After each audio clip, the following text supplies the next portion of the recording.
Waalaikumsalam warahmatullahi wabarakatuh. Baik, pada hari ini kita akan melakukan praktik coaching ya Ibu Bapak. Saya di sini adalah sebagai pengamat, kemudian Ibu Yanti sebagai coachnya dan juga Pak Erwan sebagai coachnya. Oke. Sebelum acara kegiatan coaching ini dimulai, ada beberapa pertanyaan yang ingin saya sampaikan ke Bu Yanti sebagai coach. Kemudian berkenaan tentu dengan kompetensi seorang coach ya. Oke. Tapi sebelum saya mengajukan pertanyaan, ada beberapa rubrik yang akan saya kembangkan di sini. Yang pertama yaitu tentang alur tirta, di mana tirta ini terdiri dari tujuan, identifikasi, kemudian ada ke rencana aksi dan juga ke tanggung jawab. Kemudian rubrik yang kedua yaitu mengenai kompetensi yang dimiliki oleh Bu Yanti sebagai seorang coach ya di sini. Oke. Nah, itu adalah salah satu rubrik yang akan saya kembangkan ya. Nah, untuk Bu Yanti saya akan menanyakan dulu sesuatu. Kompetensi apa aja yang ingin dikembangkan sebagai coach oleh Bu Yanti? Baik, terima kasih Bu Evi. Saya sebagai coach ingin mencoba mengembangkan kompetensi saya, yaitu yang pertama adalah kehadiran penuh, yang kedua adalah mendengarkan aktif, dan yang ketiga adalah mengajukan pertanyaan berbobot Bu Evi. Oke. Nah, Bu Yanti, dari ketiga kompetensi tadi yang Bu Yanti ungkapkan, mana yang menurut Bu Yanti yang akan lebih spesifik Bu Yanti observasi? Di sini saya secara spesifik ingin mengembangkan kemampuan saya dalam mengajukan pertanyaan berbobot Bu Evi. Oke, baik. Tadi kompetensi yang ingin Bu Yanti kembangkan yaitu mengenai bagaimana mengajukan pertanyaan berbobot. Nah, apa indikator yang Bu Yanti berikan? Indikatornya harapannya Bu Evi dengan mengajukan pertanyaan berbobot, coach saya nanti yaitu Pak Erwan itu bisa mendapatkan solusi dari masalahnya. Selain itu juga bisa mengembangkan ide-ide baru melalui pertanyaan saya. Oke, baik Bu Yanti, itu yang Bu Yanti inginkan sudah saya catat ya Bu ya. Ya baik Bu Evi. Oke, nah di sini Bu Yanti sebagai coach tadi ingin mengarahkan Pak Erwan sebagai coachingnya untuk menyelesaikan masalah dan juga menemukan ide-ide yang baru. Ya betul Bu Evi. Oke, kalau begitu saya persilakan kepada Bu Yanti saat ini untuk melakukan coaching kepada Pak Erwan sebagai coaching. Baik, terima kasih Bu Evi. Assalamualaikum Pak Erwan. Waalaikumsalam warahmatullahi wabarakatuh. Apa kabar? Alhamdulillah baik nih Bu. Bagaimana kabar Ibu hari ini? Alhamdulillah baik. Pak Erwan mau ngobrol apa nih? Banyak yang ingin saya obrolkan Bu.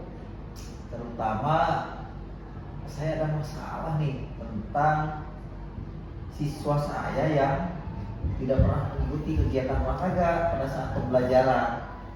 Nah ternyata setelah saya telusuri dia punya penyakit asma. Sedangkan di akhir semester nanti kan tagihan nilai harus tetap ada. Saya harus memberikan nilai kualitas. Nah ini tanggung jawabnya siapa nih nanti kalau saya tidak memberikan nilai? Oke, jadi Pak Erwan di sini sedang menghadapi situasi bahwa ada murid Pak Erwan yang punya penyakit asma ya. Dia tidak ikut pembelajaran Pak Erwan ya. Di sisi lain Pak Erwan punya tanggung jawab ya untuk menyetorkan nilai kepada wali kelas. Oke. Nah Pak Erwan pengen dapat apa nih dari obrolan kita sekarang? Pasti harus saya ingin ada solusi kan dari permasalahan yang saya hadapi ini. Jadi gimana? Menurut Pak Erwan gimana? Dan Anak itu harus bagaimana Pak Erwan? Menurut Pak Erwan? Keinginan saya anak itu tetap aja mengikuti kegiatan olahraga. Jadi tetap ikut mengikuti. Ikut. Oke. Apa yang Pak Erwan lakukan agar anak itu tetap ikut pembelajaran olahraga sementara kan tadi katanya punya penyakit asma ya? Iya. Ya paling tidak dia nggak usah minder lah, dia ikut aja, dia di pinggir lapangan melihat teman-temannya yang sedang berolahraga itu sudah cukup buat saya sebetulnya. Ya oke, jadi hadir saja dulu ya, terus memperhatikan teman-temannya yang sedang olahraga. Selain itu ada lagi Pak Irwan? Ya kalau misalkan kondisinya memungkinkan, kan kalau asma itu masih dalam keadaan sehat ya, kalau tidak ada gejala mah, ya dia bisa mengikuti kegiatan olahraga dengan batas kemampuan dia lah. Oke, bicara sebatas kemampuan dia. Kondisi seperti apa nih yang dimaksud dengan sebatas kemampuan anak itu Pak Irwan? Jadi yang punya penyakit asma jelas punya keterbatasan Bu ya. Nah, tetapi dia juga pasti punya batas kemampuan. Nah, paling tidak lah ketika misalkan teman-temannya ini berlari nih, dia cukup berjalan saja, itu udah cukup buat saya. Yang penting dia ikut aktivitas. Oke, jadi menurut Pak Irwan, agar anak itu tetap mengikuti pembelajaran olahraga, pertama hadir saja dulu di lapangan ya. Jadi perhatikan dulu teman-temannya yang sedang olahraga. Yang kedua, mengikuti ya olahraga sebatas kemampuan, dalam artian ketika teman-temannya itu diminta untuk berlari, anak tersebut cukup berjalan saja ya Pak Irwan. Ya, seperti itu. Oke. Selain itu ada lagi? Ya kalaupun dia misalkan memaksakan ikut olahraga, nah dia misalkan merasakan, oh ini ada gejala-gejala asma saya mulai kambuh nih, udah jangan itu istirahat aja, nggak usah dipaksakan. Oke, jadi yang ketiga adalah anak itu cepat-cepat istirahat ketika gejala asmanya sudah mulai terasa gitu ya Pak Irwan ya? Seperti itu. Oke, nah ada lagi mungkin? Ya untuk yang punya penyakit ya saya rasa seperti itu udah cukup ya, biasa, sudah ya. cukup seperti itu. Oke, nah mulai kapan nih rencana yang tadi Pak Irwan sampaikan akan mulai ditindaklanjuti, mulai dieksekusi gitu? Kalau didiamkan berlarut-larut nanti nilainya juga kan sulit ya. Tapi kebetulan nih besok ada pelajaran saya nih untuk anak ini. Besok akan saya aplikasikan ya rencana ini pada proses pembelajaran. Oke, berarti mulai besok ya Pak Irwan? Mulai besok siap, insya Allah akan saya laksanakan. Oke, ini Pak Irwan kita sudah ada di penghujung nih ya. Tadi Pak Irwan sudah mengeluarkan unek-uneknya nih ya. Ini gimana nih sekarang perasaan Pak Irwan? Sebelum saya bertemu dengan Bu Yanti, saya bingung awalnya harus seperti apa nih tindakan yang saya lakukan. Tetapi setelah melalui obrolan ini, sedikit demi sedikit ada pencerahan nih di batin saya nih. Apa yang harus saya lakukan? Tanpa terasa saya mengeluarkan sebuah rencana. Oh iya. Nah ini suatu yang luar biasa buat saya ya. Jadi saya ada gambaran nih. Besok harus seperti apa saya. Ini hasil dari obrolan. Semoga ada manfaatnya ya Pak Irwan ya obrolan kita hari ini. Insya Allah besar sekali manfaatnya obrolan kita hari ini. Oke deh kalau begitu Pak Irwan, sampai besok ya. Nanti saya lihat deh perkembangannya seperti apa yang tadi rencana Pak Irwan sampaikan ya. Oke, mudah-mudahan bisa bertemu lagi ya Pak Irwan ya.